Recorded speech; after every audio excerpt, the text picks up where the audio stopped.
بسم الله الرحمن الرحيم الحاقة ما الحاقة وما أدراك ما الحاقة كذبت ثمود وعاد بالقارعة فأما ثمود فأهلكوا بالطاغية وأما عاد فأهلكوا بريح صرصر عاتية سخرها عليهم 7 ليال و8 أيام حسوما فترى القوم فيها صرعا كأنهم أعجاز نخل خاوية فهل ترى لهم من باقية وجاء فرعون ومن قبله والمؤتفكات بالخاطئة فعصوا رسول ربهم فأخذهم أخذة رابية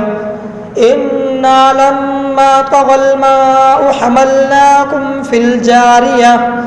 لنجعلها لكم تذكرة وتعيها أذن واعية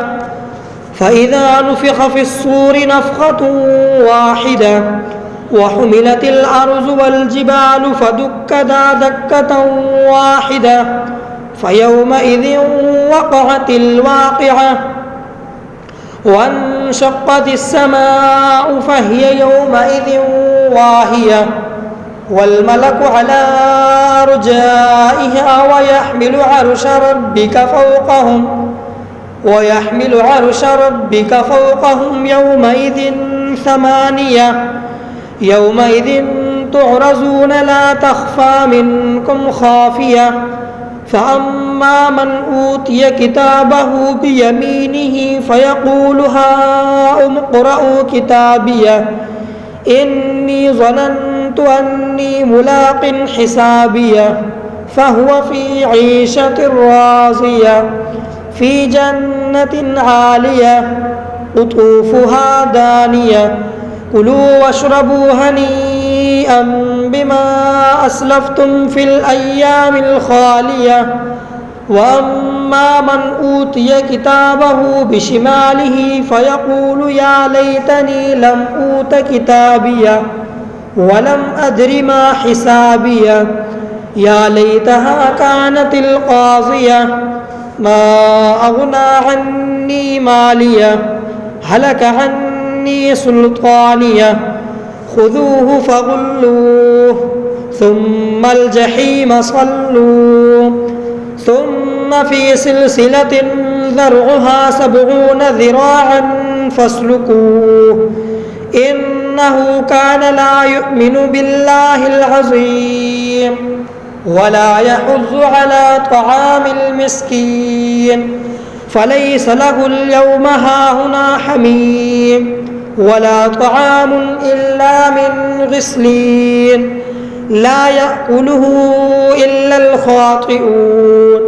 فلا أقسم بما تبصرون وما لا تبصرون إنه لقول رسول كريم وما هو بقول شاعر قليلا ما تؤمنون ولا بقول كاهن قليلا ما تذكرون تنزيل من رب العالمين ولو تقول علينا بعض الأقاويل لأخذنا منه باليمين ثم لقطعنا منه الوتين فما منكم من أحد عنه حاجزين وإنه لتذكرة للمتقين وإنا لنعلم أن منكم مكذبين وإنه لحسرة على الكافرين